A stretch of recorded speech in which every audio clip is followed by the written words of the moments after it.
Salut à toi et bienvenue dans cette nouvelle vidéo. Aujourd'hui nous allons parler de la crypto-monnaie EGLD et de sa blockchain Elrond. Son prix a récemment connu une explosion avec un rallye de plus de 6 jours pour atteindre les 490 $. Une performance qui s'explique par le lancement de Maiar, sa plateforme de finance décentralisée et le retour sur investissement qui fut proposé sur celle-ci. Depuis, le prix a retracé pour se maintenir dans la zone des 250 $, et EGLD figure dans le top 40 des plus gros projets par capitalisation. Alors, comment fonctionne la blockchain d'Elrond? Quelle est son utilité? C'est parti pour EGLD expliqué en 5 minutes.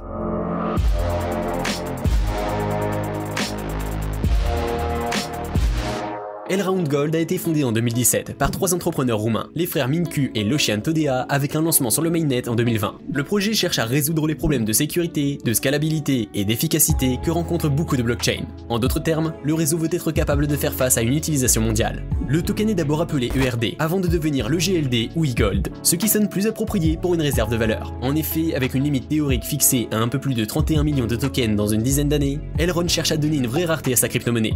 En plus, le GLD permet à la fois de payer les frais de transaction sur le réseau, d'exécuter les contrats intelligents, mais aussi d'accéder au stacking du token avec un retour annuel de 10 à 20%.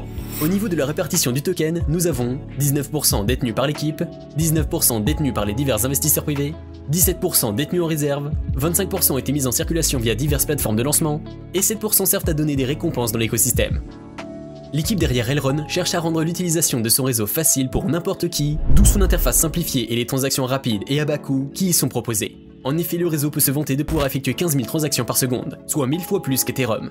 Il suffit également de 3 à 6 secondes pour effectuer une transaction, soit 100 fois moins que le Bitcoin. Quant au coût par transaction, il est insignifiant, environ 1 centime. Autant d'avantages qui attirent de nombreux utilisateurs. Pour réussir à obtenir des chiffres aussi intéressants, Elrond s'appuie principalement sur 2 technologies complexes, qui seront difficilement explicables en 5 minutes. Cependant, nous allons vulgariser au maximum le processus. D'abord, le réseau utilise une technologie appelée Adaptive State Sharding, c'est-à-dire le fait de diviser et distribuer les données dans différentes machines, rendant le réseau utilisable à grande échelle. Ainsi, les plus de 2000 validateurs des transactions sont répartis en 3 shards exécutant les transactions, tandis qu'une shard appelée MetaChain permet de coordonner le tout et de créer une autre shard pour permettre davantage de transactions s'il y a trop de demandes. Le réseau s'appuie ensuite sur le Secure Proof of State, qui est une version assez similaire à la technologie qui utilisera Ethereum 2.0. À chaque création de bloc, le protocole choisit des validateurs en fonction de la quantité de GLD stackés, mais aussi avec une certaine dose de hasard. Les cycles de validation durent à peine 100 millisecondes, déjouant ainsi toute tentative malveillante de s'adapter assez vite pour modifier des transactions. Le réseau Elrond est ainsi assez renommé pour sa sécurité. Le projet a même organisé un événement de combat de nœuds à la fin de l'année 2019 avant de lancer son réseau. L'idée était ainsi de surcharger le réseau afin de voir les failles qui apparaissent. Or, Elrond s'est montré capable d'encaisser plus de 200 000 transactions par seconde et a depuis déjoué plusieurs attaques. Maintenant que tu sais tout ce qu'il y a à savoir sur le réseau d'Elrond, il te reste à comprendre comment tu peux l'utiliser du point de vue de l'investisseur. D'abord, des applications décentralisées ou dApps sont développées sur son réseau. C'est d'ailleurs un des points forts d'Elrond puisque le réseau est très flexible et permet l'usage de différents langages de programmation.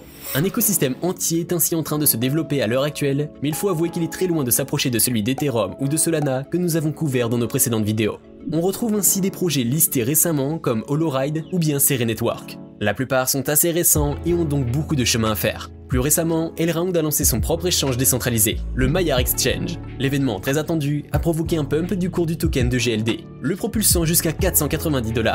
En effet, les investisseurs ayant stacké de l'EGLD sur le wallet Maiar se voyaient récompensés en millions de MEX le token de la plateforme. Un farming était proposé sur la plateforme avec un rendement annuel à 5 chiffres. Le problème, c'est que le lancement s'est révélé être un échec. Avec toutes ces récompenses, les utilisateurs ont préféré revendre leur MEX pour de l'EGLD jugé plus stable et avec plus de potentiel, faisant ainsi dégringoler le prix du MEX. La plateforme a décidé de changer certaines règles du farming pour rattraper le coup et inciter les investisseurs à bloquer leurs tokens sur une longue période. Mais certaines décisions ont été mal vécues ou mal communiquées, comme le fait de conditionner les retraits à un certain montant, provoquant la colère de nombreux investisseurs, en entraînant à son tour une chute du token EGLD. Malgré tout, les choses se sont calmées et son prix s'est maintenant stabilisé. Enfin, Elrond est lié de différentes manières avec de nombreux projets aux objectifs variés comme PancakeSwap, MoonPay ou bien Rumdify. Il effectue ainsi des recherches aux côtés des développeurs de Polygon. Le projet est conduit par une équipe sérieuse et motivée, faisant régulièrement des mises à jour pour améliorer le réseau.